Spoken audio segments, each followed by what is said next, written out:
Okay, Go ahead. so You have questions. Go ahead. here we go.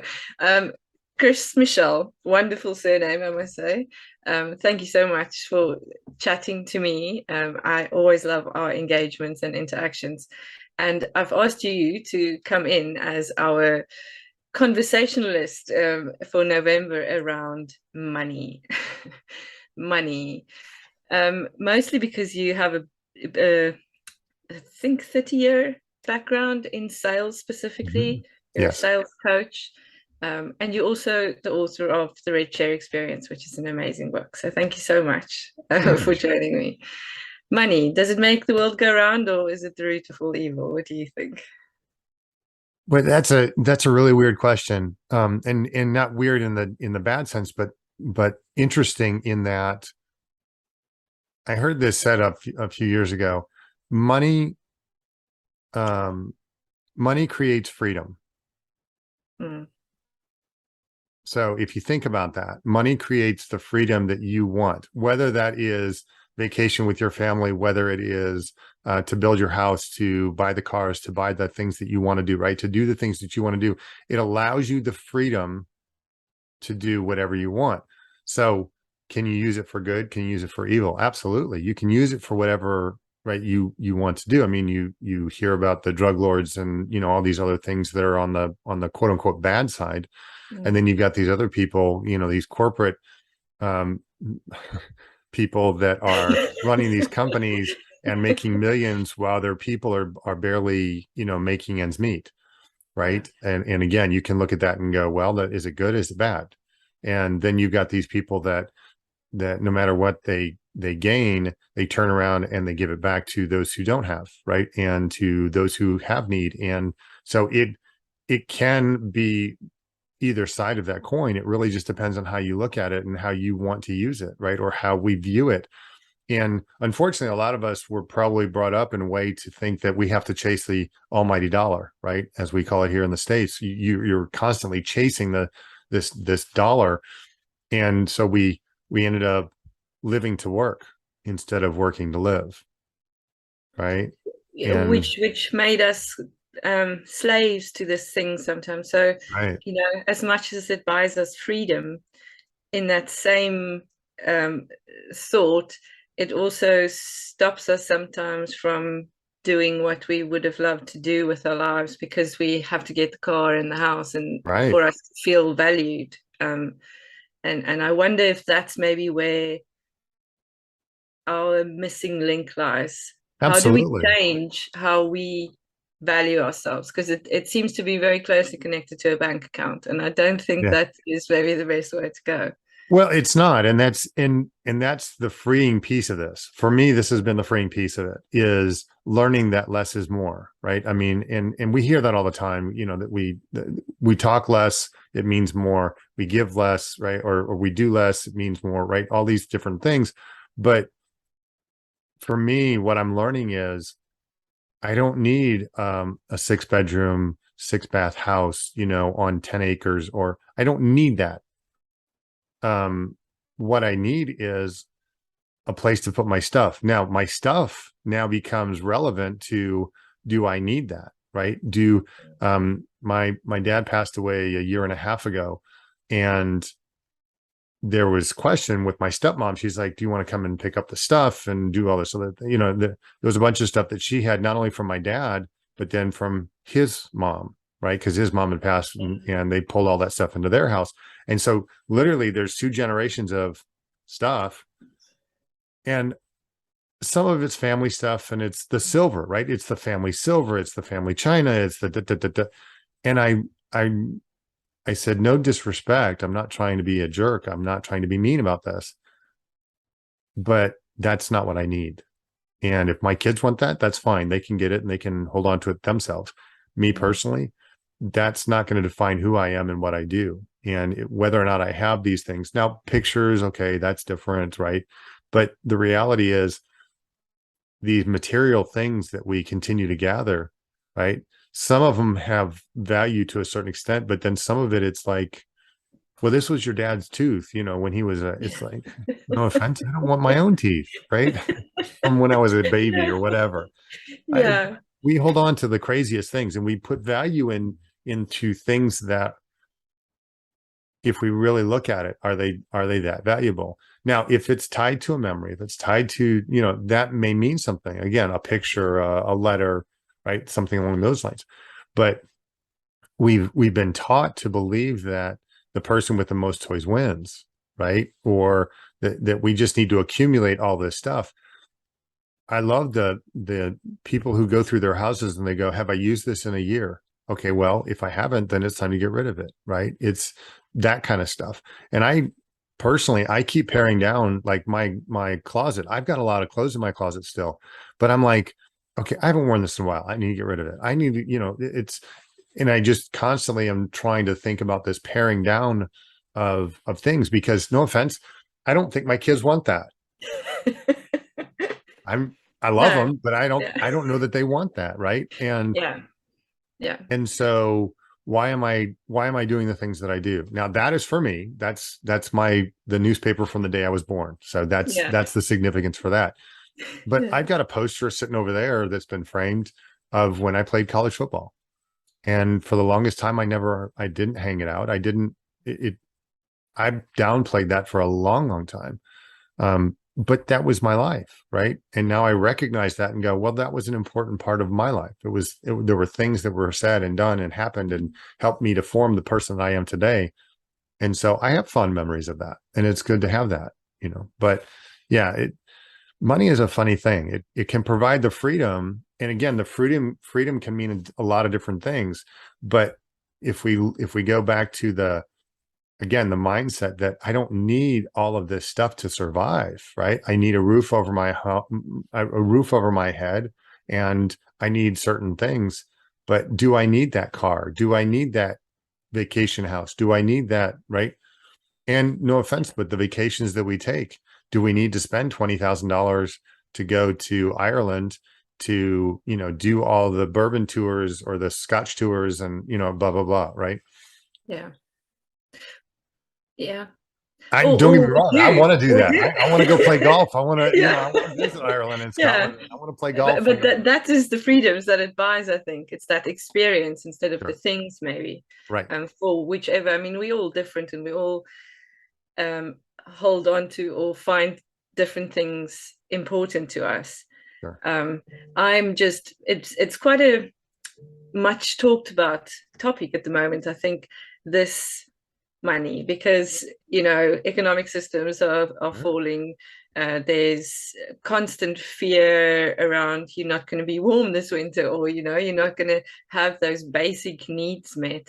Right. um, even if you get rid of all your stuff, am I going to be able to provide for my children? That kind of thing Right. becomes an inherent fear. So how do we connect with each other outside of that, where we can, I mean, I don't know, maybe it's just me, but I feel that the world is tired and kind of they don't want to do this anymore. We're not going to change the system. We need to find a different way to approach us as people and values.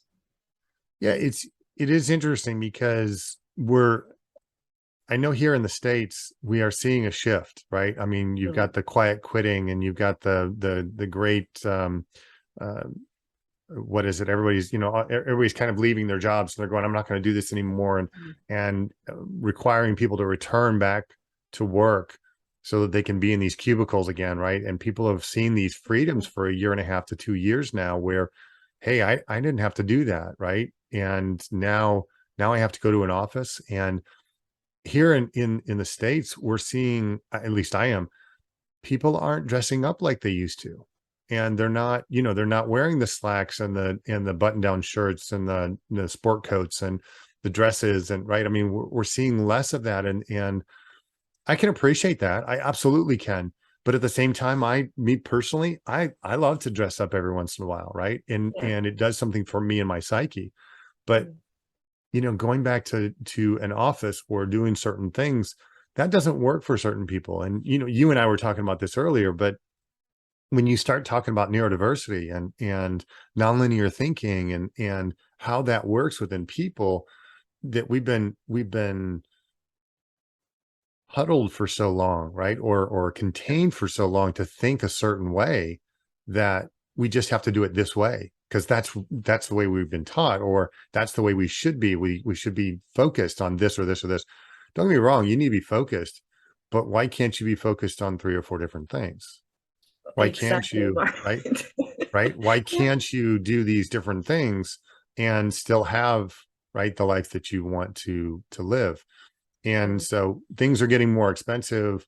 We're there again, we're trying to figure out how do we make the money to pay for the things, right? I mean, it's a vicious cycle. It's a very vicious cycle. And it'd be interesting to see, you know, where this all kind of lands in the next 5 to 10 years, right? And we can look back and go, oh, interesting how it turned out, right? yeah. And I grew up, I grew up in the 70s and 80s, and I can look back at those times now when we had double digit inflation and we had, our interest rates here in the States were 15, 19%, right? I mean, that's what it took to buy a house. And yet today people are upset because now interest rates here in the States are in the sevens, right? And Yeah. they've been in the fives and the twos, right? For so long they were down so low, and that created such a frenzy to buy a house, and then prices went through the roof and all this other stuff. And it just went again, this vicious cycle, right? And these Yeah. things just kind of were out of control. And now they're starting to settle back down a little bit. And it's interesting. Again, it'll be interesting to see 5, 10 years from now where this all lands, right? And where this all kind of shakes out. Yeah. And I think we are part of creating that change. You and me talking, the whole looking at things differently from a non-linear perspective. You said something so nice earlier. You said people are my currency, and that comes down to, it's money shouldn't be our value where we would derive our value from. But we have to change mindsets, as COVID maybe has helped us do a little bit more better, putting us all on more of a even keel, saying, okay, well, none of you can now go on that summer holiday, or none of you can now do whatever it was that we weren't allowed to do. um, is that maybe why there is such a boom in connection? Or I I, feel that people yeah. find more value within that connection. Well, I know for me personally, because I can't speak for everybody, but I can say for me personally, I know that I have in the last several years, I mean, I'm in my 50s. And so coming into this stage of life really happened probably when I was in my mid 40s. I realized that connection and experiences were far more important than things. Yeah. And so when I realized that, I wanted to sit around and have a glass of bourbon with a friend, or with with a family member, or and it wasn't so we could drink and get drunk. It was part of the experience, because it's what I find is experiences get elongated by the taste, the smells, the experience, right? And Yeah. it's not just the memory, right? It's not about taking a photo, but it's also not just about that conversation. It's the other experiences that happen around that create this wonderful memory. So to your point, that's a long-winded way to get around to your point, but It's very good. yeah, thank you, Perry Nopert, for the statement that people are my currency, and learning that and realizing what that means and how that really can drive us and can really move us forward. Now, does it pay for things? Not necessarily, but the enriching experiences that you gain from these things can help to drive some of the things that I do, right? And Yeah. so because of that, I'm having deeper conversations, right? And I've learned that one of the things I get to say now, and I do mean this, is I'm a transformative sales and business coach.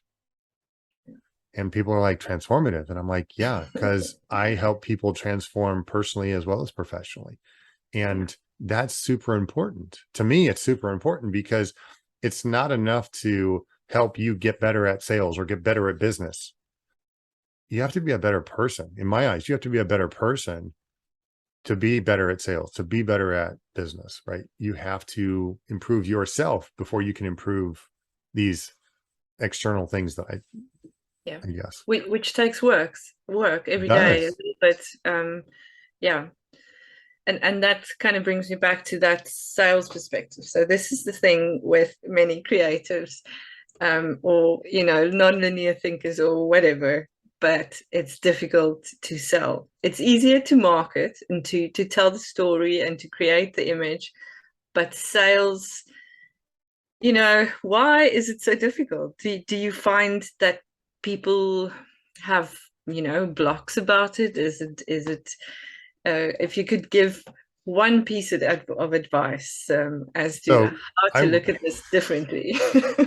so let me back up and ask this question. Michelle, do you think that I'm nonlinear? I do think so. I think Okay. most people are non-linear, Correct. I but agree some with you. people, yes, I some agree. people use that line more often than they use their linear kind of. I agree. Yeah. So what's interesting to me is that we tend to think linearly when it comes to sales as opposed to nonlinear. Hmm. You can be creative, right? And Perry and I had this conversation, and I'm sure I've had it with others, but he just keeps coming to mind. But Perry Yeah. and I had this conversation, and being in sales, yes, there's a line, right? And there's a goal at the end, right? To make the sale. But how you get there, if you're really good at sales, you're not staying on this path. You're going back and forth and back and forth and back and forth, because I have to ask the questions to get the answers, to help them to see the things that they need to see, right? And it just keeps going back and forth. If you're a creative, if you're into marketing, and you're very good at giving this message, the only thing that you're missing, 9 times out of 10, the only thing that you're missing is asking the question, do you want to do business with me? What happens is, and this happens a lot with even salespeople, they don't ask the question. They get to the end and they go, hey, isn't that all wonderful? Yeah, that's wonderful. Now what? Yeah. I see. And then they're just staring Yeah. at you going, and Yeah. they want you to ask. They want you to say, can we do business? Mm. That's all they want you to do. And a lot of times we get caught in the head trash, right? And I was just having this conversation earlier with somebody, but we think, oh, I've got this program. So I'm a sales and business coach, right? And I say, okay, I've got these programs that I do, and I charge 2,500 and 5,000 and $10,000 a month. Yeah. Holy crap, I wouldn't pay $10,000 a month. This is what's happening in my head. I wouldn't pay $10,000. I'm not sure I'd pay $5,000 a month to do that. Are you kidding me? What's going on? And so when you're saying those words, I've got these programs, and one of them is $2,500. Super excited about that $2,500 because that's affordable. But then I've got these other ones, and we start making faces, and our Yeah. body language gives us away, right? It tells the story, and it says, but I've got this one, it's 25, it's 5,000, it's 10,000. Not really sure if you want to do this, but I've got one that's $10,000, right? And we word it that way. And so we give people no choice but to say, yeah, you're right, I don't want to do that. Instead of saying, man, here's what we're going to do, Michelle. And we're going to do this, and we're going to do this, and I'm going to help you and provide these things for you. And can you believe that I only charge $10,000 a month to do that? Mm. Holy mackerel. You only charge 10,000? And when they respond like that, what you find is you've built the value in their mind so much. The value for them, not for you. The value for them is so much more than $10,000 a month or 5,000, whatever the number is, right? Mm. And I know I'm using these big numbers, but I'm doing it for a reason, because I think we limit ourselves so often, and we think, well, I wouldn't pay that. So why would they? Yeah. And it's so backwards. It's so backwards. It's like, I wouldn't, you know what? I wouldn't pay hundreds of thousands of dollars for a Rolls Royce or a McLaren or a Bugatti. And yet there are people out there going, okay, if you got to ask how much, then you can't afford it. Right. Yeah. That's the old saying. Exactly. Yeah. I don't need a Bugatti. I don't need a McLaren. I don't need a Rolls. If you got one, good for you. If that's what you want in life, that's awesome. Good for you. I love looking at them, but I don't need one of those. If I had one on a regular basis, I'd be too afraid that I'd do something to it, right? And Yeah. so we have to throw away our thinking to get to the point where, can you believe that I'm only charging so much money for this? And I'm building the value in your eyes and in your mind because I'm asking you the right questions. What's important to you, Michelle? Well, time with my family, doing this, doing that, right? The rhinos, the whatever it is, right? You have these things that you're like, hey, I'm super focused on these things and I want to make these happen and I want these experiences. And Yeah. so if I can relate what I do and what I can provide for you to what you're doing, it's like marketing. It really is like marketing because you're saying, hey, here's your message and you need to get your message out. And if I provide you with the wording and the graphics and then do all these other things for your messaging, do you not see how that's going to bring in more value, more revenue, more blah, blah, blah, right? All these things, it brings it in for you. So you're going to spend $2,500 on this marketing program and it's going to provide you with $200,000 a month in extra revenue. Is the 2,500 worth it? It's a drop Oh, in the bucket. definitely. Yeah. Yeah, it's a drop in the bucket. In fact, they probably should pay you $25,000 a month for something Yeah. that's going to bring you $200,000, right? I mean, Yeah.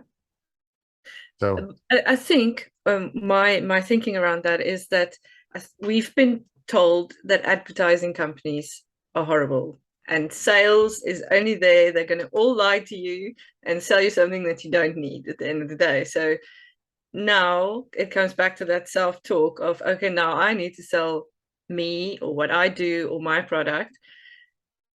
Am I lying to these people? Am I going to be able to provide that value, which creates this whole inner talk, and that's where the sales then fall out the window, I suppose. sure. So how do we sell authentically without focusing on people's pain points necessarily, without, because the original model is, I need to find what you lack and then I'm going to tell you, I'm going to provide it for you, and that's how I'm going to sell. Well, I can't just tell you, I have to show you, Ah. right? And I think that's Mm, the other piece that we miss sometimes is we now when I do my coaching, I I'm going to give you an hour and a half of my time mm, on the front end and decide if this is even worth it for you and I to work together. And by the way, I'm going to coach you during that hour and a half. mm. And so you may walk away and at the end, I'm going to say, did you get enough out of this hour and a half that you're fine for right now? Or do you want to do it further? Because I've got these three different tiers in which I work with people. And here's Yeah. how we do it. Right. And this is how we go about doing it. And here's what I charge. Can you believe that I only charge this much for doing these things? Because I'm providing the value. I'm showing them on the front end, right, Mm. what I'm going to do. And if they believe in that and they go, wow, you really did. And if I've done my job, which I should be able to do, right? Yeah. I've shown you the value in what I do. The pain point, it's difficult because sometimes we get caught up in the, well, that sounds salesy and that's that, right? And because we've been taught so negatively about sales, and that's really the unfortunate thing is, right? There's a handful of, if I mention lawyers, salespeople, right? There Yeah. are certain things that just they kind of make your skin crawl, right? You just kind of, Politicians. right?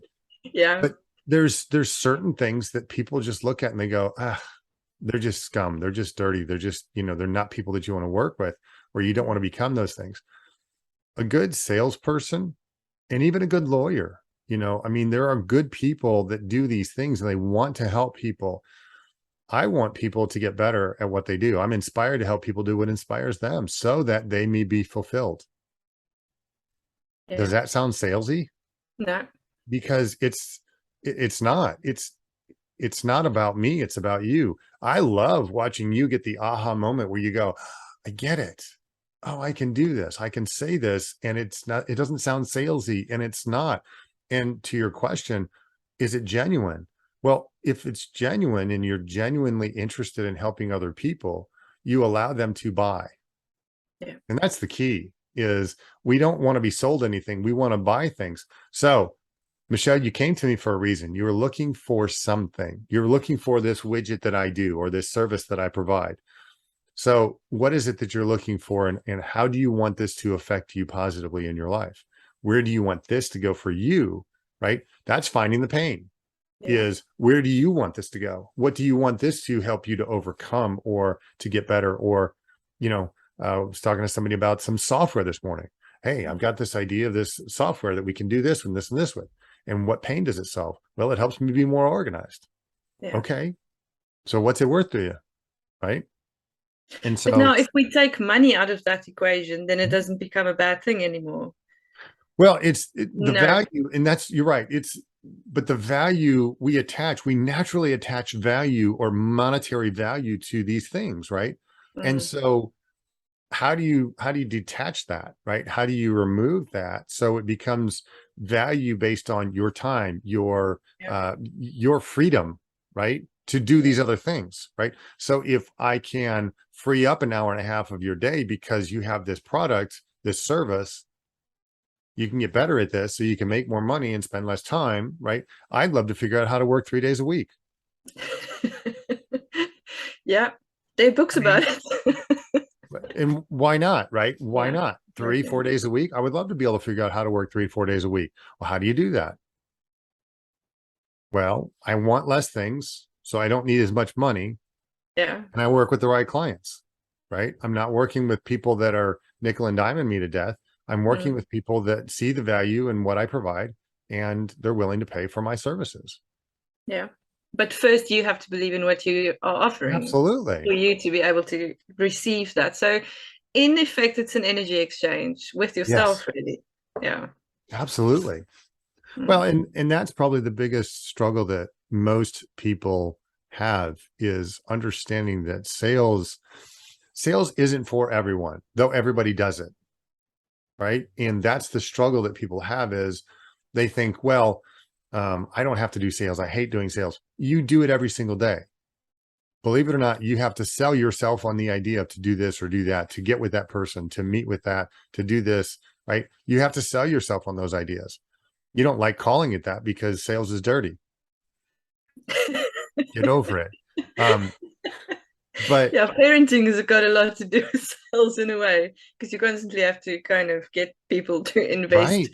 in what you're asking them to do. So here's the thing to think about. What is sales really? It's just helping you to see me persuading you that by doing this thing or having this thing is going to improve your life, your way of doing things or whatever, right? That's what you're doing with your kids, right? Sometimes we use the because I said so, and that's a horrible thing to say to a kid, right? Yeah. Is you need to do this because I said so. Well, now you're being a tyrant, right? Now you're being a dictator, and I get that, but what Unless you've if explained it already 5 times why, that's I get that, then yeah, this and is not it. that's a It's just, struggle with yeah. teenagers. I get that, yeah. But we're trying to persuade them to do things for a certain reason. It could be for their own health or their own safety or their own, right? For the good of the family. Hey, we've got to get going or you're going to be late, right? Yeah. I heard this when I was a young parent. Um, there was a guy who his kid took and slammed the door, and he talked to his son, and he said, "You need to apologize to the door." And I was like, "Really?" And he goes, the reason that he did that was to help them to understand that just because you're mad doesn't mean that you get to push it on anything or anyone else, right? Mm. And so I was fascinated by that concept, right, of apologizing to an inanimate object. But if you think about it, right, we do that with whether it's people or things, right? It just because we feel a certain way doesn't mean that we need to take it out on someone else, right? And persuading them to understand the value in doing the things that we do. It's fascinating. It really becomes this very interesting thing. It does. And you just made me think that, the reason maybe why we're thinking sales or salespeople or whoever is bad and evil is because we think that they don't have our well-being at heart. So Right. if I trust that you do and I've connected with you, then there's not much selling you really have to do anymore. It's kind of just, yeah, understanding that there is a currency that's more than money involved. Yeah. Um, and money is just the physical aspect of it. Yeah. Yeah. Well, and again, as part of it is just our thinking. Excuse me. It's getting our thinking out of the way, that because we all are capable of doing sales, Mm, and it doesn't have to be disingenuous. It doesn't have to be this horrible thing, and we're stealing from people or we're robbing people. And I I know a lot of solopreneurs or entrepreneurs that start their businesses because they didn't like the corporate way of thinking, right? And they think, oh, I can do this cheaper, I can do this better, I can do this. Okay, great. And then what they do is they undercut themselves so badly, and they think, well, I only need this much. Well, do you ever want to go on vacation? What if your vehicle breaks down? How are you going to pay for that? Right? What if you yeah. need more storage space for your widgets? What if you need more people? When are you going to start charging for the next hire that you're going to make? Yeah. Right? And all of this comes into play, right? When we start to think about and talk about the whole sales process, because it's not a bad thing. We've made it to be a bad thing simply because we don't understand it, and we don't understand it well enough to say, I want this to be different, and I want it to be better. And it can be better. And we're not ripping people off by charging double digit profit margins. And Yeah. that's hard for people to understand. But when you ask a entrepreneur or a solopreneur, ask a business person, is it okay for me to make 8 to 12% after all said and done? Yeah. Well, yeah, you should. You absolutely should be making that. And we get upset with major corporations who they add 8 to 10% to the bottom line, or 12% to the bottom line. There's nothing wrong with that. Now, if you're adding 50% to the bottom line, okay, maybe there's a little problem there, Yeah, right? maybe. Yeah. But again, then it comes back to supply and demand, and I get that. But at the same time, there's nothing wrong with adding, 10 to 15% to your bottom line. There's absolutely nothing Yeah. wrong with that. And that's And, not and it, ripping people off. That's called business. That's how you stay in business, is yeah. by getting your head trash out of the way and saying, I wouldn't pay that much for that. Well, because you can do it yourself, right? Or if you can go and build your own website, why in the world would you pay somebody $5,000 to build your website? I get Yeah. that. But at the same time, do you want to spend 11 hours, 40 hours, 50 hours building your website and then maintaining it and doing all that stuff, right? I mean, does that make sense? And if it does, great. But if Mm. it doesn't, as a solopreneur, I'm trying to figure out, how do I hire somebody so I don't have to do some of the things that I'm doing, Well, because it's not exactly. my strength. Yeah. And for you to focus on your strength is what will grow your business. Right. But uh, this mind frame that we grew up, I mean, my grandmother grew up in the Great Depression, which was, Yeah. and that came over to my mom and that came over to me. So it's this whole, Right. um, yeah, thing. And now we're going, so immediately when there's lack or perceived lack, as the media would so quickly be happy to tell us that we are going to lack, so everybody goes into a fear Right. reaction. Um, then everything becomes difficult and we can't seem to find the value within ourselves. Yeah. So I think a lot around sales, or what I get from what you're saying, is that it isn't necessarily in the money, it is in the value and in the heart-centered approach of the person that you're connecting with, whether the person is a business entity or not. There's always that connection that's important. Absolutely. Yeah. And a lot of times we forget to build a value, right? And it's not the value for me, it's the value for you, the consumer, the person that's Mm, doing the purchasing. Because if I don't see the value, it becomes a commodity. And now all I'm doing is I'm going out and looking for the best price. yeah. Which brings you back, yeah, there's a whole another rabbit hole there, because I Sure. mean we've been so, this consumer story that we're being told, that we have to spend more money so that we can become a bigger part of this bigger picture and this economy, because we'll be worth more if we have the Bugatti, or whatever it is. That's where Mhm. a big part of the problem lies, I think. Sure. And that's what this a book that I'm busy, one of the books that I'm busy with, is John Alexander, the citizen story. So moving away from that consumer story into the citizen, about we are collaborative, creative creatures that can um, connect and share and, you know, live happily without being that consumer that constantly needs to have new things and more things. Yeah. Yeah. Yeah. It's Thank you so crazy. much, Chris. That is wonderful. Um, Absolutely. Absolutely. it's quite an interesting topic, definitely. And I think we Well, can and dig deep.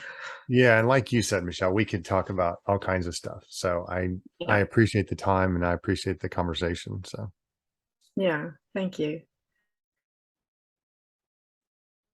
and scene. No, Uh, no, no.